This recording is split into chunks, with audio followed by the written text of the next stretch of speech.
حق شناس و حق نما ہے احمد اشرف اشرفی، عارفوں کے پیشوا ہے احمد اشرف اشرفی، عارفوں کے پیشوا ہے احمد اشرف اشرفی۔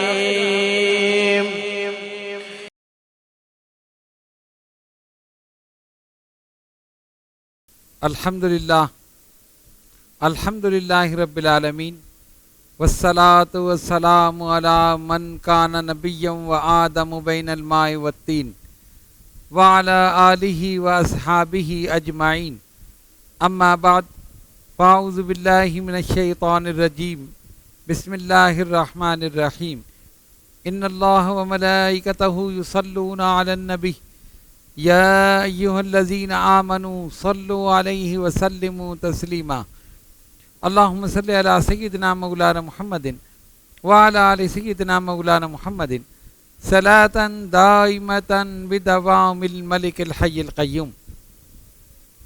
محترم ناظرین و سامعین، السلام علیکم ورحمۃ اللہ وبرکاتہ۔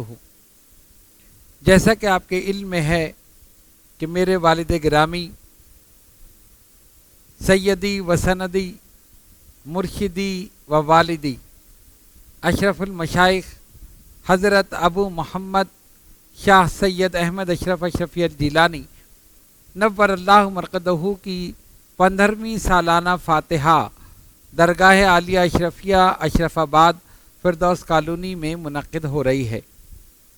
ہر سال ہم اسی شان و شوکت کے ساتھ یہ سالانہ فاتحہ منعقد کرتے تھے، لیکن آپ کے علم میں ہے کہ اس سال حالات کے پیش نظر کچھ حکومتی پابندیاں اور دیگر معاملات، اس کی بنا پر ہم نے یہ سوچا کہ حضرت کی یہ سالانہ فاتحہ اس کے متعلق ہم لائیو پروگرام کریں تاکہ تمام مریدین، معتقدین، متوسلین اور متعلقین سلسلہ اشرفیہ اپنے اپنے مقامات پر بیٹھ کر یہ پروگرام دیکھ سکیں اور حضرت کی بارگاہ میں ایصال ثواب کا نذرانہ بھی پیش کر سکیں۔ حضرت اشرف المشائخ ابو محمد شاہ سید احمد اشرف اشرفی الجیلانی نور اللہ مرقدہ کی ولادت باسعادت 17 محرم الحرام 1350 ہجری مطابق 5 جون 1931 دہلی میں ہوئی۔ دینی ماحول میں آپ نے آنکھ کھولی، بلکہ اگر یہ کہا جائے تو بات زیادہ معتبر ہوگی کہ روحانیت کی گود میں آپ نے آنکھ کھولی۔ گھر کا ماحول کیونکہ روحانی تھا، مذہبی تھا، اسی حساب سے جب عمر مبارک 4 سال 4 ماہ 4 دن ہوئی تو نہایت شان و شوکت کے ساتھ بسم اللہ شریف پڑھائی گئی اور مدرسہ عالیہ فتح پوری دہلی میں والد گرامی نے آپ کو داخل کرایا۔ سب سے پہلے قرآن مجید فرقان حمید آپ نے 9 سال کی عمر میں حفظ مکمل فرمایا۔ قرآن کریم حفظ کرنے کے بعد اسی مدرسہ عالیہ فتح پوری میں درس نظامیہ کی تعلیم کا آغاز ہوا اور مسلسل کئی سال باقاعدہ جید علماء کی سرپرستی میں آپ نے علم دین حاصل کیا اور درس نظامیہ کی تکمیل فرمائی۔ سلسلہ اشرفیہ کا یہ طرہ امتیاز رہا ہے کہ جتنے بھی مشائخین سلسلہ اشرفیہ سے، خانوادہ اشرفیہ سے تعلق رکھتے ہیں، ان سب نے سب سے پہلے علم دین حاصل کیا اور اس کے بعد روحانیت کی طرف متوجہ ہوئے۔ والد گرامی اشرف المشائخ حضرت ابو محمد شاہ سید احمد اشرف اشرفی الجیلانی نور اللہ مرقدہ نے مدرسہ عالیہ فتح پوری سے وقت کے جید علماء کی زیر نگرانی درس نظامیہ کی تکمیل فرمائی، اور جب مکمل عالم دین ہو گئے تو اپنے والد گرامی قطب ربانی حضرت ابو مخدوم شاہ سید محمد طاہر اشرف الاشرفی الجیلانی نور اللہ مرقدہ کی بارگاہ میں حاضر ہوئے اور عرض کی کہ مجھے روحانیت کی تعلیم دیں۔ والد گرامی نے آپ کو سلسلہ عالیہ چشتیہ اشرفیہ میں بیعت فرمایا اور اس کے بعد آپ کی تعلیم کا سلسلہ شروع ہوا۔ یاد رکھیے، جس طرح ہر علم کے حاصل کرنے کے لیے استاد کی ضرورت ہوتی ہے، اسی طرح یہ علم یعنی روحانیت کے حاصل کرنے کے لیے بھی استاد کی ضرورت، اور اسی استاد کو شیخ یا پیر طریقت کہا جاتا ہے۔ جس طرح عام طور پر آپ دیکھتے ہیں کہ جو آدمی جس راہ سے گزر چکا ہے وہی دوسرے کو گزار سکتا ہے، بالکل اسی طرح اس روحانیت کے معاملات میں جو آدمی اس راہ سلوک کو طے کر چکا ہے وہی دوسرے کو طے کرا سکتا ہے، اس لیے کہ وہ جانتا ہے کہ کہاں نشیب ہے، کہاں فراز ہے، کہاں شیطان اپنی فتنہ سامانیوں کے ساتھ موجود ہے۔ تو شیخ اپنے مرید کی رہنمائی کرتا ہے اور مرید پھر اپنے شیخ کی سربراہی میں، سرپرستی میں، نگرانی میں راہ سلوک طے کرتا۔ حضرت اشرف المشائخ ابو محمد شاہ سید احمد اشرف اشرفی الجیلانی نور اللہ مرقدہ نے اپنے والد گرامی قطب ربانی حضرت ابو مخدوم شاہ سید محمد طاہر اشرف الاشرفی الجیلانی نور اللہ مرقدہ کی زیر نگرانی راہ سلوک طے کرنا شروع کی۔ چنانچہ اس سلسلے میں سب سے پہلا چلہ آپ نے اللہ الصمد کا کیا۔ حضرت قطب ربانی نے آپ سے فرمایا کہ یہ تمہارے بس کا نہیں ہے، تم یہ نہیں کر سکتے۔ حضرت فرماتے ہیں کہ میں نے عرض کی حضور بالکل آپ صحیح فرماتے ہیں کہ میں یہ نہیں کر سکتا، لیکن آپ اگر کرم فرمائیں تو یہ ہو سکتا ہے، آپ نگرانی فرمائیں گے تو ضرور ہو سکتا ہے۔ حضرت قطب ربانی ایک ولی کامل تھے، ایک اصول پسند انسان تھے، ہر آدمی ان سے بات کرتے ہوئے ڈرتا تھا، گھبراتا تھا، ایک جلالی شخصیت تھے، باروب شخصیت تھے، ہر کسی میں یہ ہمت نہیں تھی کہ ان کی بارگاہ میں حاضر ہو اور عرض کرے کہ آپ مجھے چلہ کشی کرائیں، اور حضرت کا ایک اصول تھا کہ آپ پہلے آزماتے تھے اور اس کے بعد پھر بھرپور توجہ دے کر روحانیت کے کسی مقام پر پہنچا دیا کرتے تھے۔ چنانچہ اپنی اولاد حضرت اشرف المشائخ سے بھی یہی فرمایا، اور حضرت اشرف المشائخ نے عرض کی حضور آپ اگر چاہیں اور آپ نگرانی فرمائیں گے تو یہ منزل آسان ہو جائے گی۔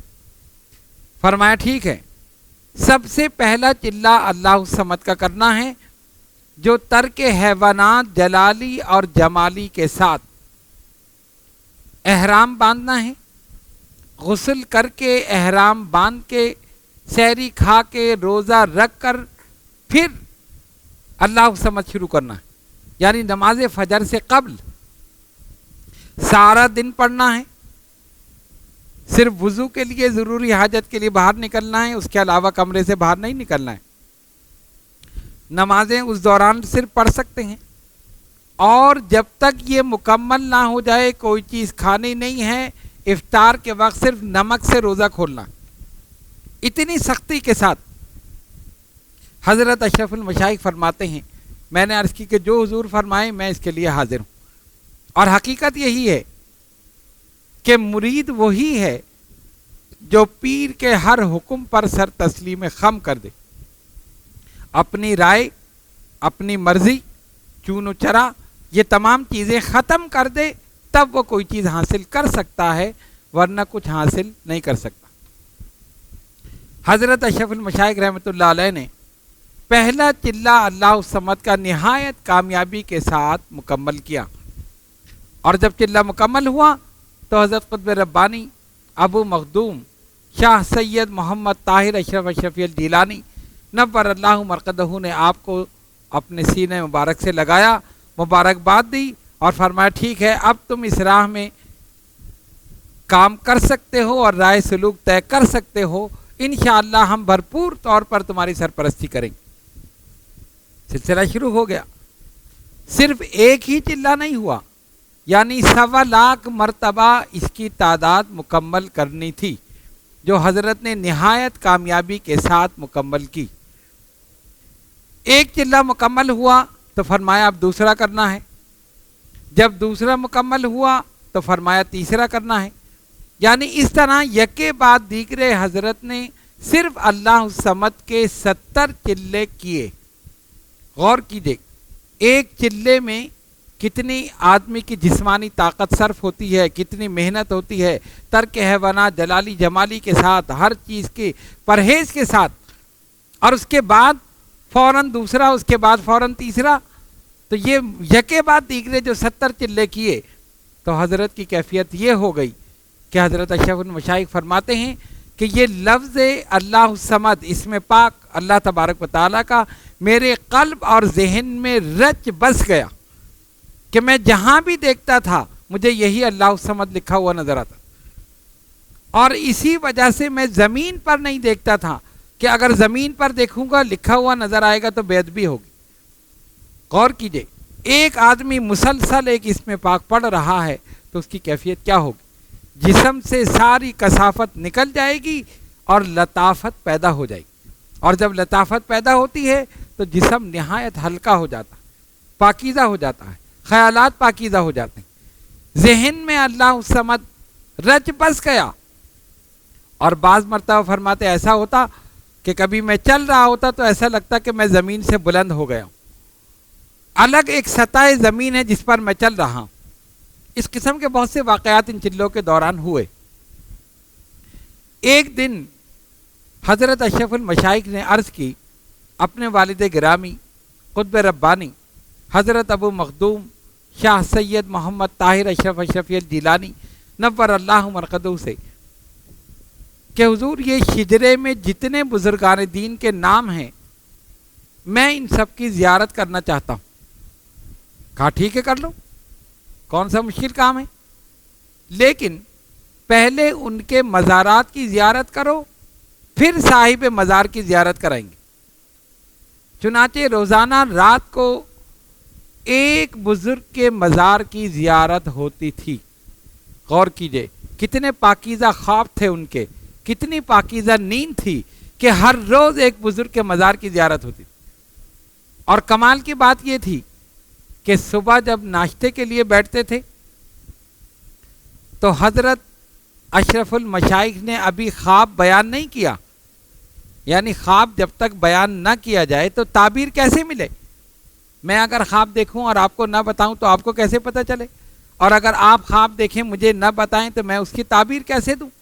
لیکن یہاں کیفیت کیا تھی کہ حضرت اشرف المشائخ ابو محمد شاہ سید احمد اشرف اشرفی الجیلانی نور اللہ مرقدہ رات کو خواب میں جس بزرگ کے مزار کی زیارت کرتے تھے، دوسرے دن ابھی خواب بیان نہیں ہوا، حضرت قطب ربانی ابو مخدوم شاہ سید محمد طاہر اشرف اشرفی الجیلانی نور اللہ مرقدہ اس کی تعبیر بیان فرما دیتے تھے، اور فرماتے بیٹا کل رات تم نے جن بزرگ کے مزار کی زیارت کی ہے ان کا نام یہ ہے اور یہ مزار مبارک فلاں ملک میں موجود ہے۔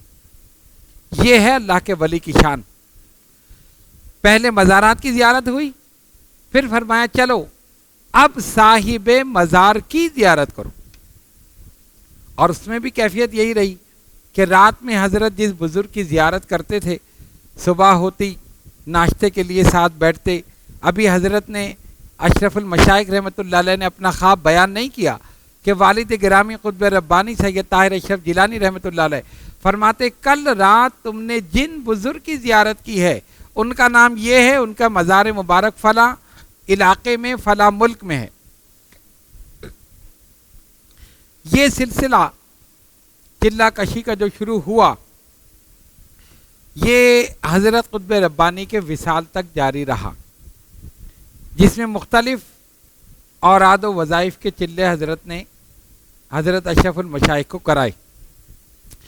ایک اس میں دلچسپ بات ہے اور وہ یہ ہے کہ سن 55 میں 55 میں خواب میں حضرت نے ایک بزرگ کی زیارت کی، اور حضرت قطب ربانی رحمۃ اللہ علیہ نے دوسرے دن فرمایا، بیٹا تم نے کل رات جن کی زیارت کی ہے ان کا نام عبداللہ ہے، اور ان کا مزار مبارک ملک شام میں ہے۔ یہ کب زیارت کی؟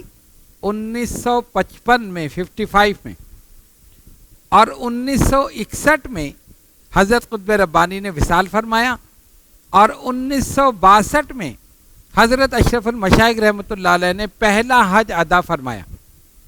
اب آپ دیکھیں، اس واقعے کو سن کر آپ کا ایمان انشاءاللہ تازہ ہوگا، روحانیت پر یقین ہوگا، اور پتہ چلے گا کہ اللہ کے ولی اپنے مزارات میں زندہ ہیں۔ اہل سنت کا عقیدہ۔ سن 55 میں ان کی زیارت کی، 61 میں حضرت قطب ربانی نے وصال فرمایا، 62 میں حضرت اشرف المشائخ نے پہلا حج ادا کیا۔ تو فرماتے ہیں کہ حج ادا کرنے کے بعد مدینہ طیبہ حاضر ہوئے، اور مسجد نبوی شریف میں اس مقام پر بیٹھے جہاں سے گنبد شریف بالکل سامنے نظر آتا تھا۔ فجر کے بعد بیٹھے ہیں اور سورہ مزمل شریف پڑھ رہے ہیں۔ فرماتے ہیں پڑھتے پڑھتے اچانک میں نے نظر اٹھا کر دیکھا تو ایک بزرگ کو دیکھا کہ سامنے سے آ رہے ہیں۔ سفید چمکتی ہوئی داڑھی ہے، چمکتا ہوا چہرہ ہے، آنکھوں سے ایسا لگتا ہے جیسے نور کی شعائیں نکل رہی۔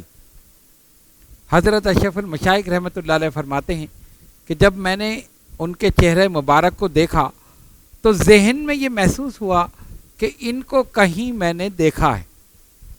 ظاہر عام طور پر جب ہم کسی سے ملاقات کرتے ہیں، کسی شخصیت سے، تو اس کے شخصیت کے نقوش ہمارے ذہن میں رہ جاتے ہیں۔ اگر کچھ عرصے کے بعد ملاقات ہو تو ظاہر ذہن فوراً اس طرف جاتا ہے کہ ان کو کہیں دیکھا ہے۔ پھر اگر کوئی ہنٹس مل جائے، کوئی نشانی مل جائے تو ہمیں پتہ چل جاتا ہے کہ ہاں فلاں مقام پہ ان سے ملاقات ہوئی تھی۔ تو حضرت فرماتے ہیں کہ میں نے جب ان کو دیکھا تو ذہن میں یہ آیا کہ ان کو کہیں میں نے دیکھا ہے۔ سفید عمامہ ان کے سر پہ تھا، سفید جبہ پہنے ہوئے تھے، ہاتھ میں پیلے رنگ کی تسبیح تھی، اور ایک دالان سے دوسرے دالان کی طرف جا رہے تھے۔ جو لوگ مدینہ طیبہ حاضر ہو چکے ہیں وہ جانتے ہیں کہ مسجد نبوی شریف میں دالان بنے ہوئے ہیں۔ ایک طرف سے جاتے تھے، ایک مقام تک جاتے اور وہاں سے واپس لوٹ کر پھر آتے، اور یہاں بھی ایک مقام تک آتے پھر واپس چلے جاتے۔ تو حضرت اشرف المشائخ رحمۃ اللہ علیہ فرماتے ہیں کہ میں نے سوچا کہ حضرت کی دستبوسی کروں۔ تو جب وہ جا رہے تھے تو میں نے ان کو دیکھا تو میں یہ دیکھ کر حیران رہ گیا کہ ان کے قدم زمین پر نہیں پڑ رہے تھے بلکہ زمین سے 1 فٹ بلند تھے۔ ایسا محسوس ہوتا تھا ان کے لیے الگ سے ایک سطح زمین بنی ہوئی اور اس پر وہ چل رہے۔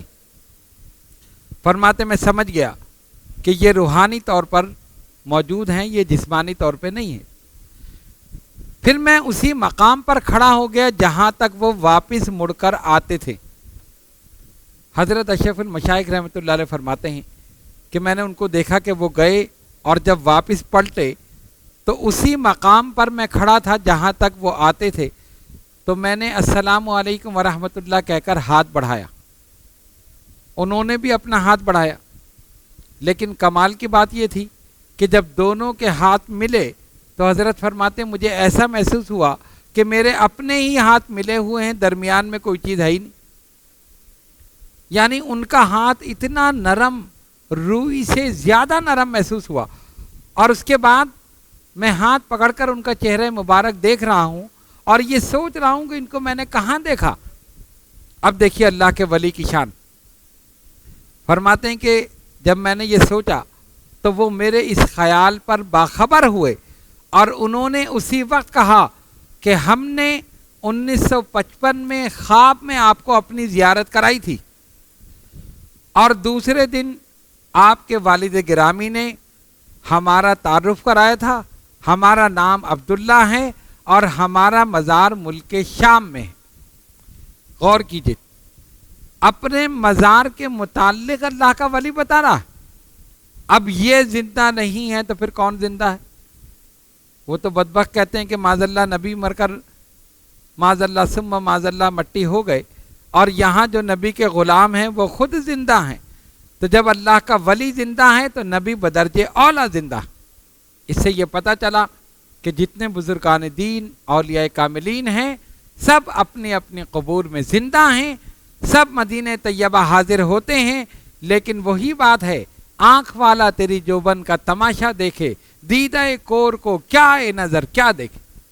کتنے لوگ جاتے ہیں، کچھ نظر نہیں آتا، ظاہری طور پر لوگوں سے مل کر چلے آتے ہیں، لیکن جب حضرت اشرف المشائخ رحمۃ اللہ علیہ جیسے لوگ جاتے ہیں، حاضر ہوتے ہیں، تو روحانی فیض و برکات حاصل کرتے ہیں، روحانی مناظر دیکھتے ہیں، روحانی شخصیات سے ملاقات کرتے ہیں، اور ان سے فیض و برکات اپنے سینے میں لے کر آتے ہیں اور پھر لوگوں میں آ کر لوٹاتے ہیں۔ اس سے یہ پتہ چلا کہ زیارت کے لیے قلب کا صاف ہونا، پاک ہونا ضروری ہے۔ جب قلب آئینے کی طرح روشن اور منور ہو جاتا ہے تو پھر یہیں بیٹھے بیٹھے یار کے جلوے نظر آتے ہیں۔ پھر ضروری نہیں کہ وہیں جاؤ تبھی زیارت ہو، دنیا میں جس مقام پر ہو، اگر تمہارا قلب آئینے کی طرح روشن اور منور ہے تو وہیں پر سرکار دو عالم علیہ الصلوۃ والسلام اپنی زیارت سے مشرف کرتے۔ یہاں ایک بات اور قابل غور ہے، اور وہ یہ ہے کہ دیکھیے کچھ چیزیں جو ہیں وہ راز ہیں۔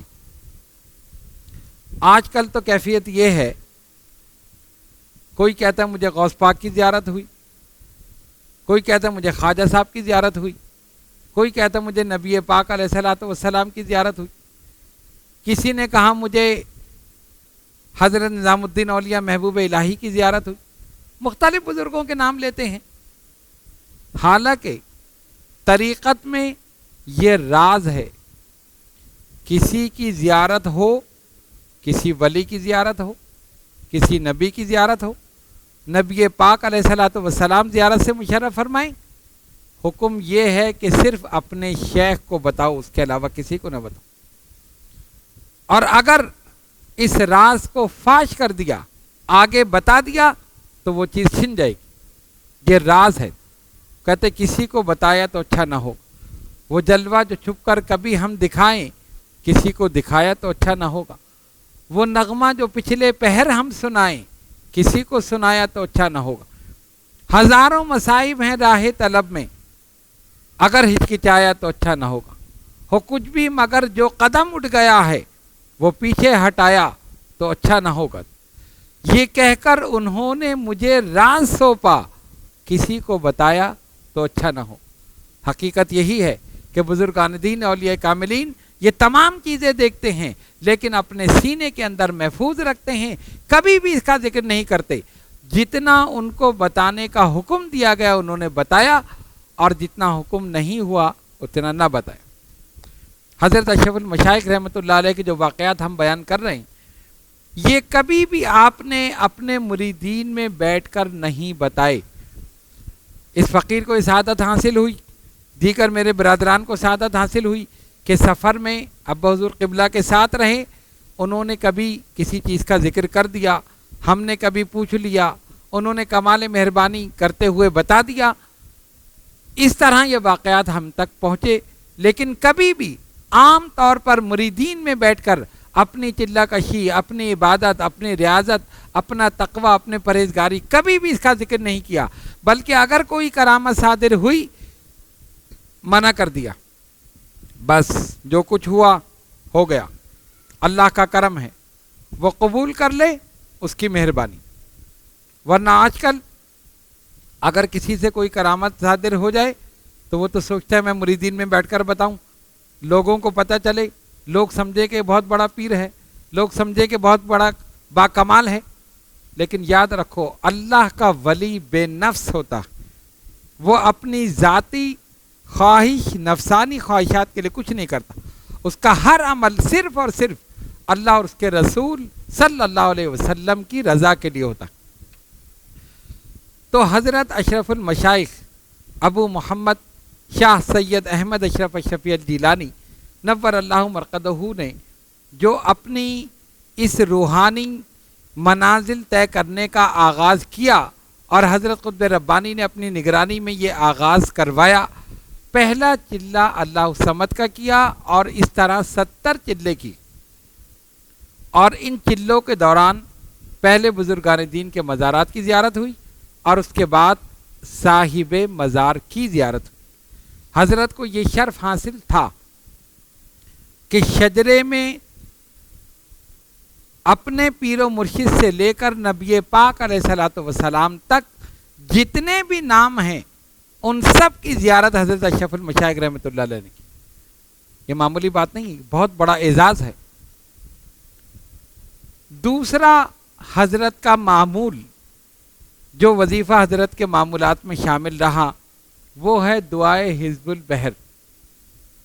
آپ جانتے ہیں کہ 800-900 سال بلکہ اس سے زائد عرصہ ہو چکا کہ یہ دعائے حزب البحر تمام سلاسل طریقت میں معروف اور مقبول ہے۔ تمام بزرگان دین نے، تمام سلاسل کے بزرگان دین نے اس دعا کو نہ صرف خود پڑھا، اس کا چلہ کیا، ہر سال اس کی زکوٰۃ دی اور اس کے فیض کو مزید عام فرما دی۔ چنانچہ ہمارے سلسلہ اشرفیہ میں دعائے حزب البحر کو بڑی اہمیت حاصل۔ اعلیٰ حضرت ہم شبیہ غوث الاعظم سید شاہ علی حسین اشرفی الجیلانی المعروف اشرفی میاں نور اللہ مرقدہ اس کے عامل تھے۔ محدث اعظم ہند علامہ سید محمد محدث کچوچوی نور اللہ مرقدہ اس کے عامل تھے۔ قطب ربانی حضرت ابو مخدوم شاہ سید محمد طاہر اشرف الاشرفی الجیلانی نور اللہ مرقدہ اس کے عامل تھے، اور آپ نے ہی اجازت عطا فرمائی حضرت اشرف المشائخ ابو محمد شاہ سید احمد اشرف اشرفی الجیلانی نور اللہ مرقدہ۔ چنانچہ اس سلسلے میں بھی ایک واقعہ ذہن میں آتا ہے جو حضرت نے ایک مرتبہ ہمیں سنایا۔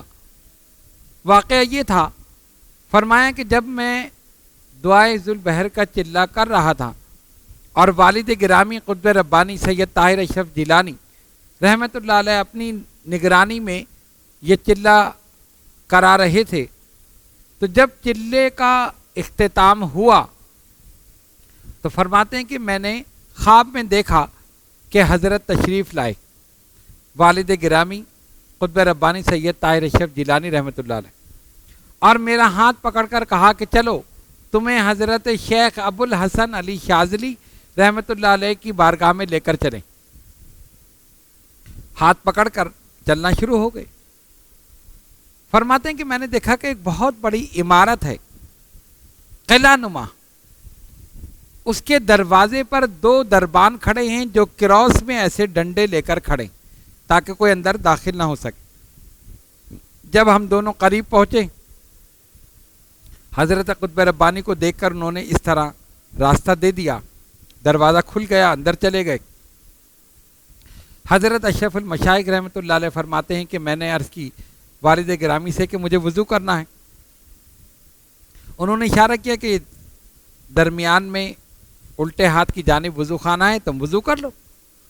فرماتے ہیں کہ میں نے وضو کیا، یعنی یہ ساری کیفیت خواب کی ہے۔ وضو کر کے انہوں نے پھر میرا ہاتھ پکڑا اور پھر لے کر چلے، تو فرماتے میں نے دیکھا کہ پوری مسجد جو ہے سب لوگوں سے بھری ہوئی ہے، اور وہ عام لوگ نہیں ہیں، بزرگان دین اولیاء کاملین ہیں۔ اکثریت وہ ہیں جن کی داڑھی سفید ہے اور بہت سے ایسے جن کی داڑھی سیاہ، لیکن ان سب کے سروں پر سفید عمامے ہیں، سفید جبے پہنے ہوئے ہیں، اور ان سب کے چہرے چاند کی طرح چمک رہے ہیں، روشن۔ فرماتے ہیں کہ والد گرامی مجھے پکڑ کر سیدھے لے گئے، اور محراب میں جس طرح کے امام نماز پڑھانے کے بعد ایسے درمیان میں ہو کر بیٹھتا ہے اور اس کے بعد دعا ہوتی ہے، تو فرماتے ہیں میں نے دیکھا کہ ایک بزرگ محراب میں بیٹھے ہوئے ہیں، ان کے سر پر بھی سفید عمامہ ہے، ان کے چہرے پر نور کی شعائیں نکل رہی ہیں، سفید داڑھی چمکتی ہوئی، سفید جبہ ہے، اور وہ ایسے مڑ کر بیٹھے ہوئے ہیں۔ حضرت قطب ربانی ابو مخدوم شاہ سید محمد طاہر اشرف اشرفی الجیلانی رحمۃ اللہ علیہ حضرت اشرف المشائخ رحمۃ اللہ علیہ کو لے کر گئے اور جا کر ان کے قدموں میں ڈال دیا اور کہا کہ یہ آپ کا غلام ہے، اسے اس کا حصہ دے دیجیے۔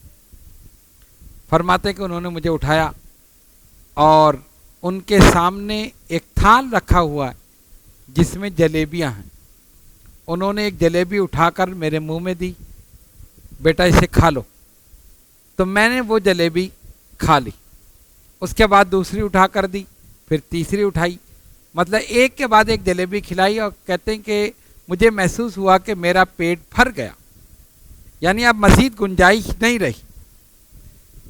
اور جب انہوں نے دیکھا کہ اب گنجائش نہیں ہے تو کہا اپنا دامن پھیلاؤ۔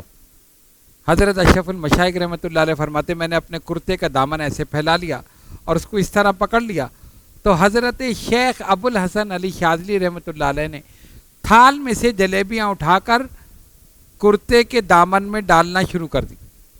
ایک مرتبہ ڈالی، دوسری مرتبہ ڈالی، تیسری مرتبہ، فرماتے ڈالتے ڈالتے یہاں تک میرے گلے تک وہ بھر گیا، اور میں اس انداز میں اپنا دامن پکڑے ہوئے ہوں۔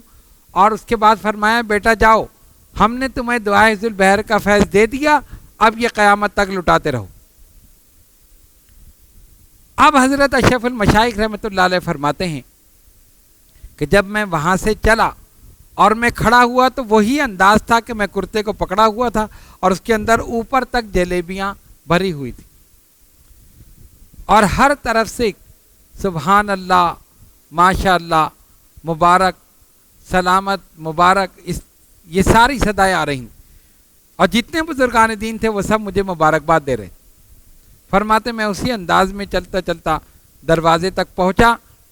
ابھی میں دروازے تک پہنچا کہ میں اپنے کمرے سے نکل کر باہر گھر کے ستون سے ٹکرایا تو میری آنکھ کھل گئی، اور ادھر آنکھ کھلی، ادھر والد گرامی قطب ربانی سید طاہر اشرف جیلانی رحمۃ اللہ علیہ اپنے کمرے سے آیا اور مجھے پکڑ لیا اور کہا ٹھہر جاؤ، گر جاؤ گے۔ اور فرماتے جب میری آنکھ کھلی تو میں اسی طرح اپنا کرتا پکڑا ہوا تھا، اور کمال کی بات یہ تھی کہ جو جلیبیاں خواب میں کھائی تھیں اس کی مٹھاس بھی منہ میں موجود تھی۔ اصل بات یہ تھی، یعنی خواب کتنا سچا تھا۔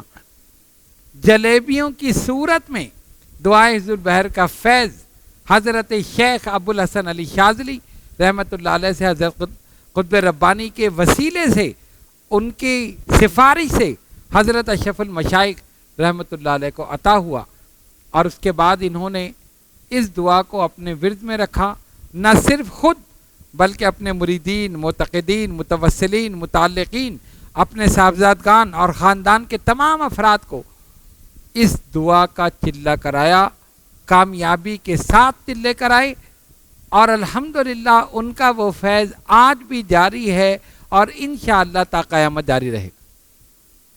تو حضرت کے معمولات میں دعائے ذو البحر تھی، جو آپ روزانہ بعد نماز عصر 22 مرتبہ روزانہ پابندی کے ساتھ پڑھتے تھے، 22 مرتبہ۔ رات میں 1000 مرتبہ سورہ اخلاص پڑھتے تھے،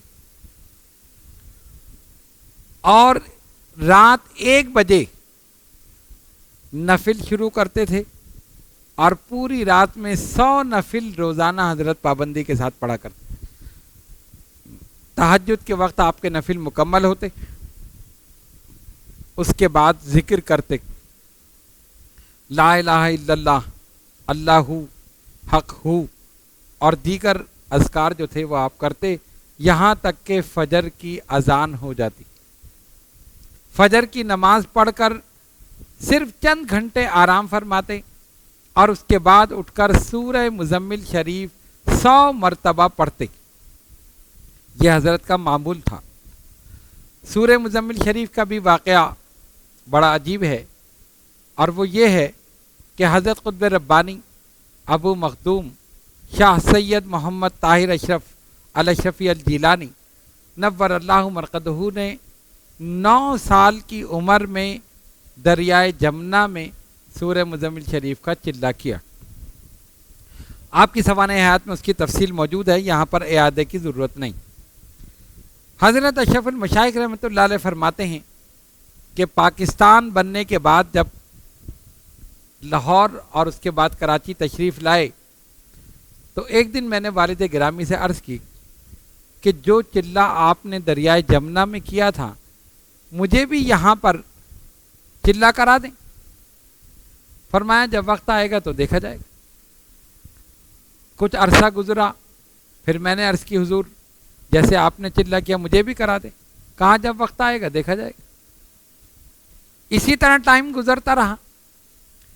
ایک دن حضرت قطب ربانی ابو مخدوم شاہ سید محمد طاہر اشرف شفیع الجیلانی رحمۃ اللہ علیہ کو بخار تھا، اور حضرت کی ایک کیفیت یہ تھی کہ جب کروٹ لیتے تھے بے اختیار زبان سے نکلتا تھا یا رسول اللہ صلی اللہ علیہ وسلم۔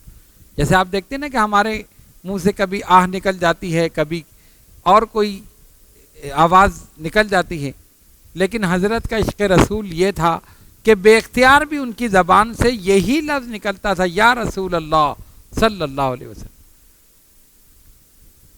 سخت سردی تھی، تیز ہوا چل رہی تھی۔ ملٹری ہاسپٹل میں حکومت نے مہاجرین کے لیے بیرکیں جو بنی ہوئی تھیں ان میں ترپالیں ڈال کر کمرے عارضی طور پر بنا دیے تھے۔ 4 سال حضرت قطب ربانی اپنے اہل و عیال کے ساتھ وہاں رہے پاکستان آنے کے بعد۔ جس دن آپ کو بخار ہوا سخت سردی تھی، تیز ہوا چل رہی تھی۔ حضرت اشرف المشائخ رحمۃ اللہ علیہ آپ کے قریب تھے۔ آپ نے فرمایا بیٹا پانی لے کر آؤ۔ حضرت فرماتے میں پانی لینے کے لیے چلا گیا۔ جب میں پانی لے کر واپس آیا تو دیکھا کہ حضرت قطب ربانی کروٹ لے کر سو چکے۔ فرماتے میں گلاس لے کر اسی طرح کھڑا رہا۔ سخت ہوا چل رہی تھی، پیر اور ہاتھ بالکل سن ہو چکے تھے، ٹھنڈی ہوا چل رہی تھی، لیکن میں اسی طرح کھڑا رہا۔ 2 گھنٹے پانی کا گلاس لے کے کھڑا رہا اور حضرت آرام فرماتے رہے، صرف اس لیے کہ کب ان کو پانی کی ضرورت پڑ جائے بیدار ہو جائیں، اور اگر میں چلا گیا جا کر سو گیا ان کو پانی کی ضرورت پڑے گی، تو لہٰذا میں اسی انداز میں کھڑا رہا۔ بس وہی رات تھی جس میں سب کچھ ملنا تھا۔ حضرت نے کروٹ لی اور کہا یا رسول اللہ صلی اللہ علیہ وسلم، اور جب دیکھا کہ حضرت اشرف المشائخ پانی کا گلاس لیے کھڑے، فرمایا کیسے کھڑے ہو؟ کہا حضور آپ نے پانی مانگا تھا۔ اچھا جب سے کھڑے ہو؟ جی حضور میں اسی لیے کھڑا ہوں کہ آپ کو ضرورت پڑ جائے اور میں چلا جاؤں تو اس میں مناسب نہیں ہے، اس لیے میں اسی طرح کھڑا۔ بس طبیعت خوش ہو گئی۔ جب اللہ کا ولی خوش ہو جائے تو خالق کائنات بھی خوش ہو جاتا۔ کہا ٹھیک ہے مجھے پہلے وضو کراؤ۔ حضرت نے جا کر اسٹوپ اس زمانے میں جو تھا اس سے پانی گرم کیا، ٹھنڈا گرم پانی ملایا، ایک چوکی حضرت کے لیے رکھی، پھر لوٹے میں پانی مناسب طور پر کر کے اور پھر حضرت کو وضو کرایا۔ وضو کرانے کے بعد ایک تخت تھا اس کے اوپر مصلی بچھایا۔ حضرت قطب ربانی وہاں کھڑے ہوئے، طبیعت خوش ہوئی اور ارشاد فرمایا آؤ۔ حضرت اشرف المشائخ فرماتے میں آگے بڑھا تو آپ نے مجھے اپنے سینے سے لگا لیا اور سینے سے لگا کر مجھے بھینچا۔ جب مجھے بھینچا تو ایسا لگا کہ کوئی ٹھنڈی چیز میرے دل کے اندر اتر رہی، پھر اور بھینچا اور بھینچا، 3 مرتبہ۔ جب تیسری مرتبہ بھینچا تو مجھے لگا کہ حلق تک میرا جو تھا پورا سینہ بھر گیا۔ حضرت نے اس کے بعد مجھے چھوڑ دیا، فرمایا جو چلہ ہم نے دریائے جمنا میں سورہ مزمل میں کیا تھا وہ تمہیں ایک پانی کے گلاس میں عطا کر دی۔ یہ ہے اللہ کے ولی کی شان کہ جب اس اللہ کے ولی کی طبیعت خوش ہو جائے، دل خوش ہو جائے تو خالق کائنات بھی خوش ہو جاتا۔ اس کے بعد فرمایا اب تم روزانہ 100 مرتبہ سورہ مزمل شریف پڑھ لیا کرو۔ سورہ مزمل معمولی چیز نہیں ہے، یہ بڑی جلالی ہے، اور جو شخص یہ پڑھتا ہے اس کے مزاج میں غصہ پیدا ہو جاتا ہے، طبیعت میں جلال پیدا ہو جاتا ہے۔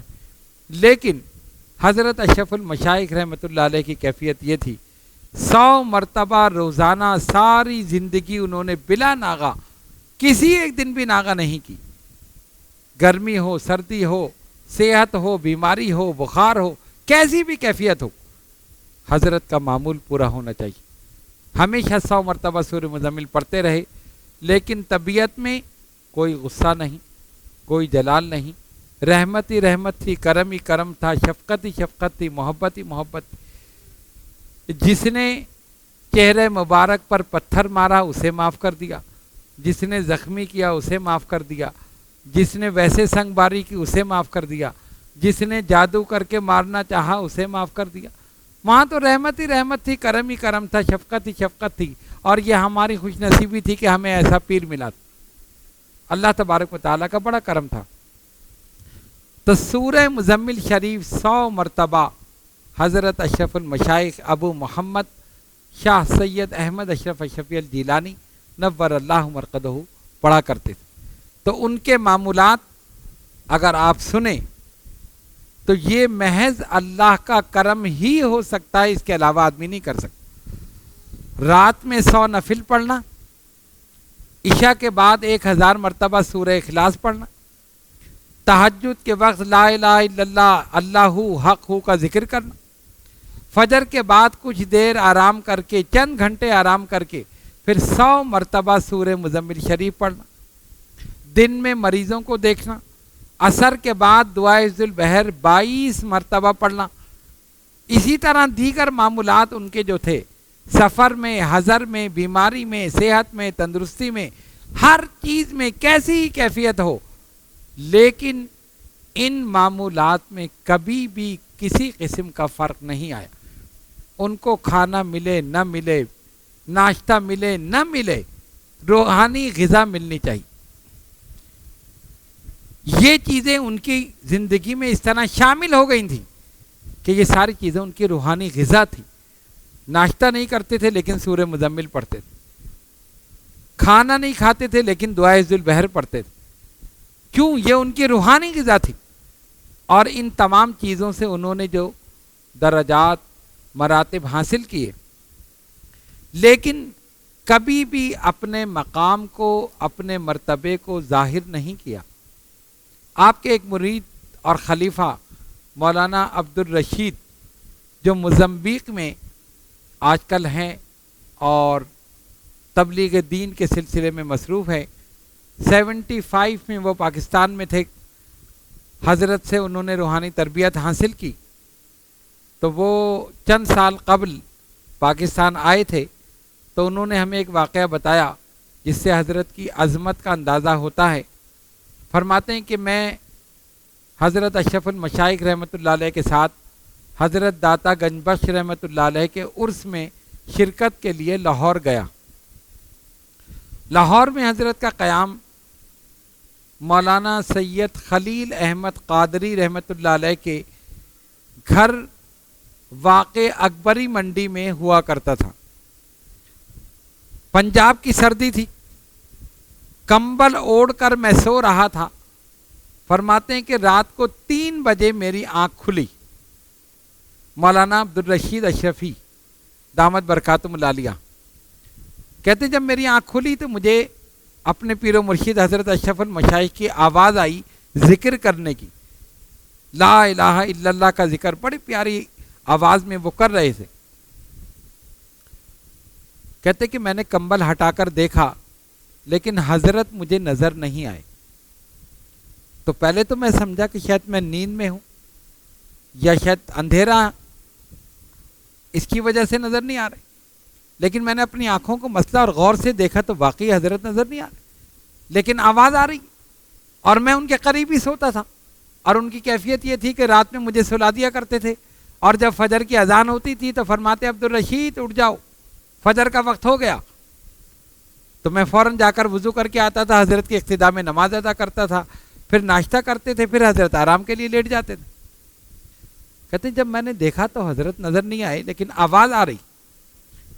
اچانک میری نظر اوپر پڑی تو میں نے دیکھا کہ زمین سے کوئی 4 یا 5 فٹ بلند ایک جیسے تخت بچھا ہوا ہے، اس پہ حضرت تشریف فرما ہے اور ذکر کر رہے ہیں، لا الہ الا اللہ کا ذکر، اللہ حق ہو، اور بڑی پیاری آواز میں۔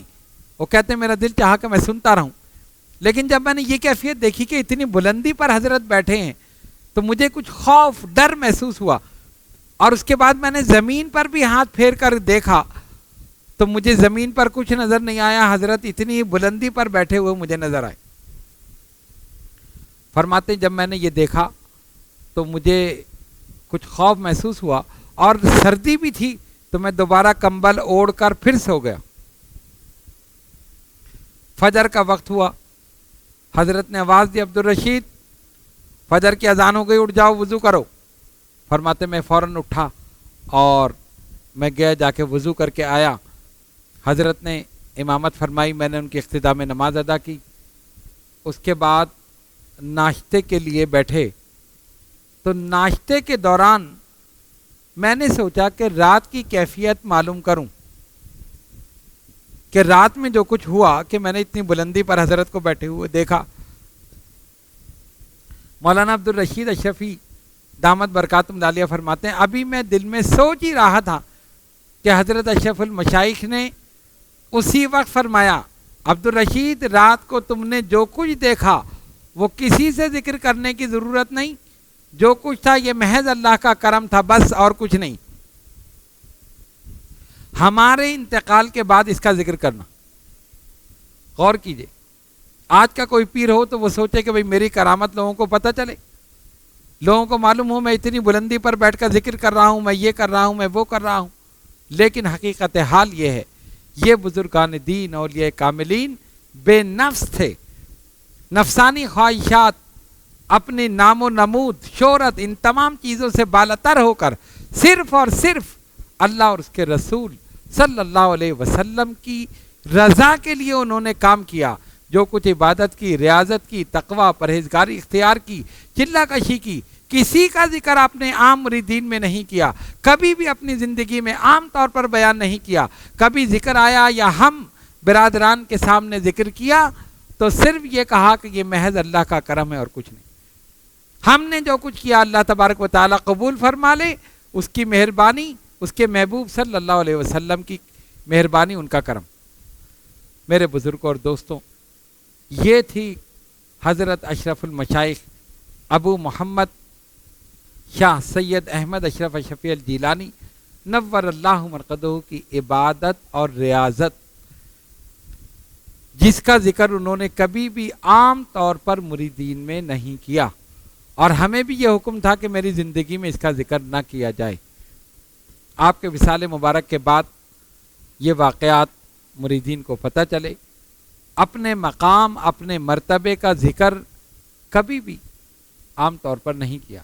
ان تمام چیزوں سے آپ اندازہ کر سکتے ہیں کہ حضرت کا مقام کتنا بلند تھا، اور حضرت کشف قلوب اور کشف قبور اللہ تبارک و تعالیٰ نے انہیں عطا فرمایا تھا۔ جس مزار پر جاتے تھے مراقبہ فرماتے تھے، صاحب مزار سے گفتگو کرتے تھے۔ حضرت داتا گنج بخش رحمۃ اللہ علیہ، حضرت میاں میر رحمۃ اللہ علیہ، حضرت بابا شاہ جمال رحمۃ اللہ علیہ، اور سندھ میں حضرت عبداللہ شاہ صحابی رحمۃ اللہ علیہ، اسی طرح دیگر بزرگان دین اولیاء کاملین سے آپ کا بڑا گہرا تعلق تھا، اور بڑی عقیدت تھی، بڑی محبت تھی۔ صاحب مزار سے گفتگو بھی فرماتے تھے، ان کی زیارت بھی کرتے تھے، اور کتنے لوگوں کو آپ نے ان کی زیارت بھی کرائی۔ ان تمام چیزوں سے ہمیں یہ پتہ چلا کہ اگر ہم چاہتے ہیں کہ ہم ان بزرگان دین اولیاء کاملین کی زیارت کریں تو اپنے معمولات پر استقامت کے ساتھ عمل کریں، جس طرح ہمارے پیر و مرشد اشرف المشائخ حضرت ابو محمد شاہ سید احمد اشرف اشرفی الجیلانی نور اللہ مرقدہ نے کیا۔ ہم نے سفر میں، حضر میں، بیماری میں، صحت میں، ہر چیز میں، ہر حالت میں، ہر کیفیت میں انہیں دیکھا۔ کبھی بھی ان کے کسی ایک معمول میں بھی تبدیلی نہیں آئی۔ غذا ملے نہ ملے، لیکن ان کے معمولات پورا ہونے چاہیے۔ حقیقت میں یہ ان کی روحانی غذا تھی، اسی لیے اللہ تبارک و تعالیٰ نے ان کو یہ عظیم مقام عطا فرمایا کہ آج بھی ان کا نام زندہ ہے اور انشاءاللہ تا قیامت زندہ رہے گا۔ حضرت اشرف المشائخ ابو محمد شاہ سید احمد اشرف اشرفی الجیلانی نور اللہ مرقدہ کی حیات مبارکہ ایک بحر ذخار ہے۔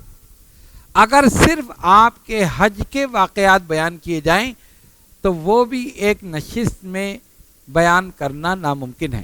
ہم نے صرف آج کی اس نشست میں آپ کی عبادت اور ریاضت اس کے متعلق ہم نے بیان کیا، اور جو چیزیں آپ کے معمولات میں تھیں وہ چیزیں کس طرح آپ کو حاصل ہوئیں، کس طرح آپ نے ان کی چلہ کشی کی، ان چیزوں کو حاصل کیا اور ساری زندگی اس کی زکوٰۃ دیتے رہے، عمل کرتے رہے، فیض و برکات خود بھی حاصل کیے اور آگے بھی اس کو پھیلاتے رہے۔ اللہ تبارک و تعالی ان کے مرقد مبارک پر بے شمار رحمت نازل فرمائے اور ان کی نالین سے لگے ہوئے ذروں کے صدقے میں ہم سب کے گناہوں کو معاف فرمائے اور ہمیں اپنے پیر و مرشد کی طرح اپنے معمولات پر استقامت کے ساتھ عمل کرنے کی توفیق عطا فرمائے۔ آخر میں حضرت کے جانشین ہونے کی لحاظ سے میں اپنے تمام مریدین، معتقدین، متوسلین اور متعلقین سلسلہ اشرفیہ کو ایک پیغام دینا چاہتا ہوں، اور وہ یہ ہے، ہمارے بزرگوں کا جو طریقہ ہے اس پر عمل کیجئے۔ سب سے پہلے 5 وقت نماز کی پابندی کیجئے، پہلی چیز۔ اس کے بعد جو جو آپ کے معمولات آپ کو بتائے گئے ہیں، دعائے ذوالبحر ہے، سورہ مزمل ہے، اللہ الصمد ہے، دلائل الخیرات ہے، یا اس کے علاوہ جو جو چیزیں بھی ہم نے آپ کو بتائی ہیں اس پر استقامت کے ساتھ عمل کیجئے۔ عقل حلال اور صدق مقال کو اپنا شیوا بنائیے اور ان بزرگان دین اولیاء کاملین سے صحیح طور پر رابطہ مضبوط اور مستحکم رکھیے۔ اسی میں فلاح ہے، اسی میں نجات ہے، اسی میں کامیابی ہے۔ تمام مریدین، معتقدین اور متوسلین نے حضرت اشرف المشائخ ابو محمد شاہ سید احمد اشرف اشرفی الجیلانی نور اللہ مرقدہ کی بارگاہ میں ایصال ثواب کے لیے جو کچھ نذرانہ پیش کیا اور لکھ کر ہمیں بھیجا، ہم نے وہ حضرت کی بارگاہ میں پیش کر دیا۔ اس کے علاوہ جن حضرات نے اپنے اپنے طور پر پڑھا ہے یا بھی پڑھ رہے ہیں، ان کو چاہیے کہ وہ اپنے اپنے مقامات پر ان تمام چیزوں کا ایصال ثواب حضرت کی بارگاہ میں پیش کر دیں۔ انشاءاللہ تعالی ان کی نگاہ کرم ہوگی، یہاں بھی کامیاب اور وہاں بھی کامیاب۔ پاکستان اور بیرون پاکستان جہاں جہاں بھی مریدین، معتقدین، متوسلین موجود ہیں، ان سب کے لیے یہی حکم ہے کہ وہ اپنے اپنے مقامات پر حضرت کی بارگاہ میں ایصال ثواب کریں اور یہ روحانی تحفہ ان کی بارگاہ میں پیش کریں۔ حضرت اشرف المشائخ کی بارگاہ میں یہ دعا ہے کہ اس فقیر نے جو کچھ بیان کیا آپ اسے قبول فرما لیں اور اپنی نگاہ کرم اس گناہ گار پر فرمائیں، اپنے روحانی تصرفات سے مستفید فرمائیں اور اپنی روحانیت میں سے حصہ اس فقیر کو عطا فرمائیں۔ وآخر دعوانا ان الحمدللہ رب العالمین۔ شم بز میں غوثیہ ہے، پہ کرے فقر و غنا، رہبر راہ خدا ہے احمد اشرف اشرفی، رہبر راہ خدا ہے احمد اشرف اشرفی، عارفوں کے پیشوا ہے احمد اشرف اشرفی۔